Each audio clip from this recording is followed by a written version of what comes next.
This is absolutely beautiful. So here it is, I unlocked Interstellar Camo and Borealis Camo for the new KAR98K. Well, I say new, but, you know, this weapon has been in many COD games at this point. But anyway, first things first, here is Interstellar Camo on the KAR98K, and as you'd expect, not only does it look beautiful on the weapon, but the mapping is also perfect on this weapon. And then here's Borealis Camo for the KAR98K, and yeah, once again, not only does the camo look great on this weapon, but the mapping, once again, is just perfect. I don't know which one I like between the two of them on this weapon, because obviously, you know, Interstellar looks better on some weapons, whereas Borealis looks better on others, and I don't know, man, this is pretty close. They both look pretty amazing. And if you're wondering why I mentioned the mapping for the camo, it's because for specific weapons, it's just not very good at all. For example, here's the mapping of Borealis on the BP50 with the Jack Revenger kit, and it's looking a little rough. Now, if you're wondering why it looks like this, is because when they're mapping camos, they essentially have two different, I guess, like, sides or parts of the camo, if you want to call it, where basically they have, like, the main pattern, where it's, like, the main, you know, like, blue slash white slash, like, purple Borealis that you know, where it's, like, always flowing through the weapon.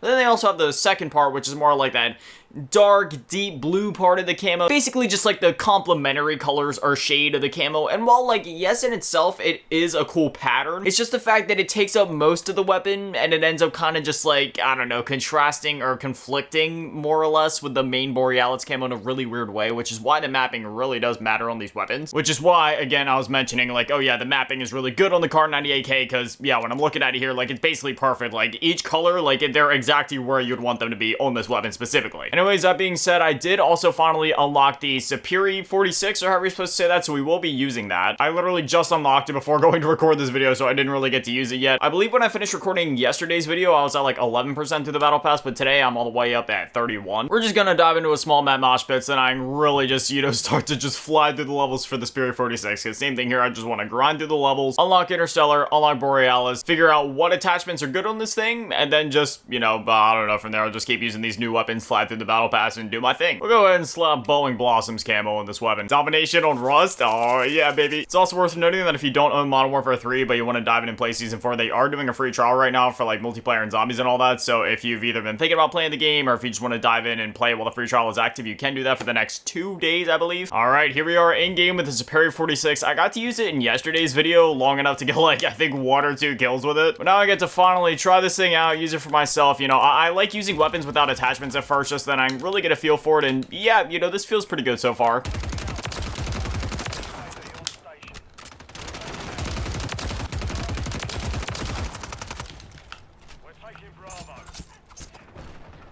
Suck it, nerd.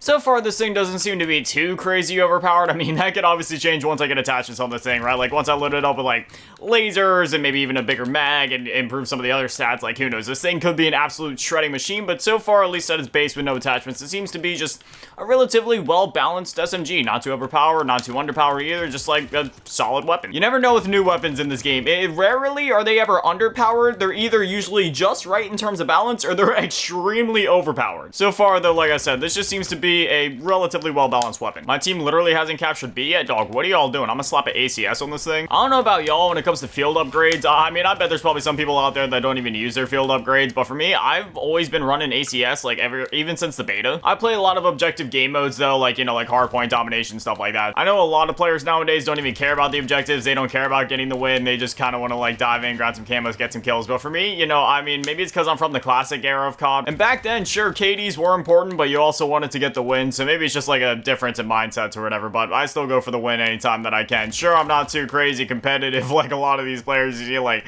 slide canceling, jumping, being all crazy and stuff. Like, sure, I'll do it from time to time just because it's fun to slide cancel, but I don't care about the competitive advantage you get from it. I don't know, I'm just sort of like that middle ground player, right, where it's just like, you know, I'm just like, I'm playing for fun, but if a match is close, yeah, I'll get a little competitive, but at the same time, I'm not like, you know, busting my keyboard or busting my controller just to get a quick, you know, viral clip on TikTok or something. Though I won't lie, back in the day, back in like Modern Warfare 2, 2009, yeah, I won't lie, I was one of those trick shotters, or one of those people that would try to trick shot from time to time. I was never huge into the scene, really, but I did have a few phases where, like, for a couple weeks there, I was trying. Again, though, that phase only really lasted for a couple of weeks. For the most part, you know, I love sniping. I always thought quick scoping was fun, but I was more of the run around with the AR SMG type guy. But again, I won't lie, I did have my phases. I did go for the trick shots. Black Ops 2, give me either the DSR or the Ballista. Honestly, I was more of a DSR guy just because it was more of a guaranteed one-hit kill, but regardless. Yeah, I won't lie, I always made sure to have a sniper class on standby. I mean, especially back in the day, man, them things were deadly. Nowadays, sure, snipers and marksman rifles and stuff like that,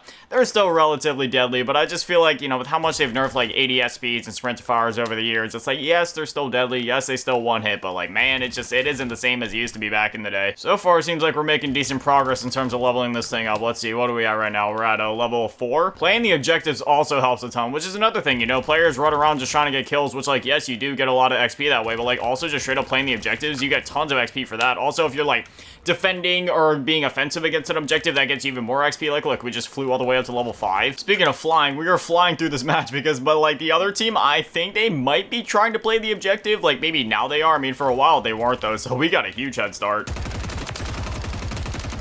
I will say, this weapon is really clean. Like, it just feels really good to use. That's one thing. You can never underestimate just how important the feel of a weapon is beyond even, like, you know, sheer damage, fire rate, anything like that. Just the way that it feels is honestly huge. That's part of why the AK-74U is always one of my favorite weapons in literally any Call of Duty that it's in. Just because that weapon, I mean, like, Call of Duty always just nails how that weapon feels. Between the look of the weapon, the feel of the weapon when you're shooting it, the sound design, it's just, it's so good. So much power, so much punch, death, and destruction packed into just a tiny little weapon like that. There it is. We got the superior all the way up to a level 6 in one match, so, you know, that's pretty good. If we were playing on, like, shipment or something like that, I easily could have got this thing, like, halfway through its levels, but I mean, you know, on a bigger map like this, where it's all about the objectives and stuff, I'm cool with that. Top of the leaderboard at 35 kills and 4 captures, not bad. Could have done better, but I'm also sitting here trying to chill and commentate at the same time. We're gonna dive into a match of Hyper Cranked next. I've actually really been enjoying this mode. Dang, even though we got it to level 6, there's still a lot of stuff locked. The laser doesn't unlock until, like, level 12. I mean, we got the rear grip release, so let's see. Okay, so I have access to all my stuff here. I guess,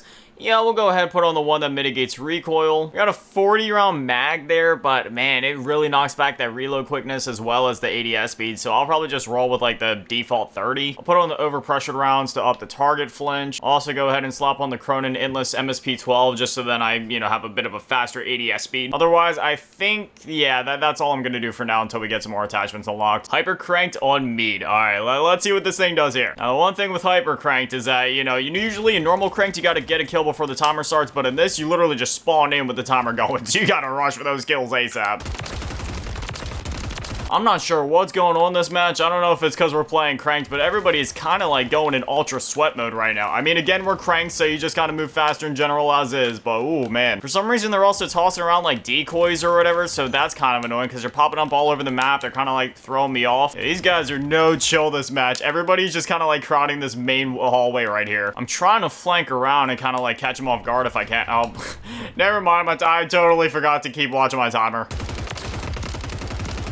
It sucks because that 40 round mag has a lot of cons to it, or at least some pretty substantial ones in terms of like the reload quickness. It knocks that back by like 3, like whatever the, you know, the bad arrows mean. And then it also knocks down the ADS speed by like 2 arrows, which is also a substantial amount. But at the same time, I feel like I kind of need some more ammo in this thing, so I'm not sure. This might just be the kind of weapon where I just have to be very picky, I guess, about my gunfights, where it's like, yes, engage when I can, but also make sure I have some room or cover to kind of like lay down or crouch or whatever and just kind of reload real quick in between the gunfight, which it isn't necessarily the most ideal thing in the world, but I definitely can work with it. Literally every single one of my classes also has mag holster on it, which is the, you know, piece of gear that lets you reload faster, so maybe that would be enough to mitigate the pains of the 40 round mag, but I'll just have to play around with it and find the optimal build for this weapon. Unfortunately, we haven't made as much progress with this weapon as I would have liked this match. We got it up to a level 8 so far, which, you know, that's something, but I was hoping we could get through the levels a little bit faster, but that's alright. I just really want to get the lasers unlocked, if anything, because the lasers play a huge role in making these weapons go from being like, alright, you know, that's manageable in terms of like sprint to fires and ADS to being like really fast. Oh, look at that. I unlocked a camo by accident and get 50 operator kills with the superior, so that's 1 out of 4 done before I unlocked the gilded challenge. And there it is. There's the victory. But anyways, yeah, I don't know. That's it really. At this point, I'm just gonna go off camera, keep leveling up the weapon, unlock Interstellar and Borealis. I'm also gonna keep working on unlocking Melted Obsidian, that new like weapon prestige camo that they added to the game. So I'm gonna unlock both, again, Interstellar and Borealis for the new weapon, as well as unlocking Melted Obsidian. And then there's not really anything else coming to mind that I need to unlock at the moment, but if there is, then that'll also be included in tomorrow's video. Yay, I unlocked another token. We're officially now at 32% through the battle pass. Go ahead and claim the COD points. Oh, one last thing worth noting, if you guys, you know, if it's been a while since you checked your armory unlocks, honest, they have added more stuff, so it is worth, you know, just like going in and just, you know, adding this stuff to your queue, because you will unlock it naturally and gradually over time as you play the game. You know, they're pretty easy to unlock. It's not like the one calling card they had at the beginning of the game where you need, like, you know, hundreds or whatever. No, it's literally just, you know, like 8 for each of the kill streaks, and there's only a few of them, so it's worth just going into the menu and making sure they have that stuff set or queued up. But anyway, as always, massive shout out to all the Patrons and channel members, taking all in the low ball tier, and make a shout out to all in the mid ball tier. I'm asking my dad, many of the major shout outs on the GT round events, on the cheese girl. Thank you guys so much, guys. Are little legends. I love you. Thank you guys for watching. Have an amazing day. Stay beautiful. I love you all. Peace.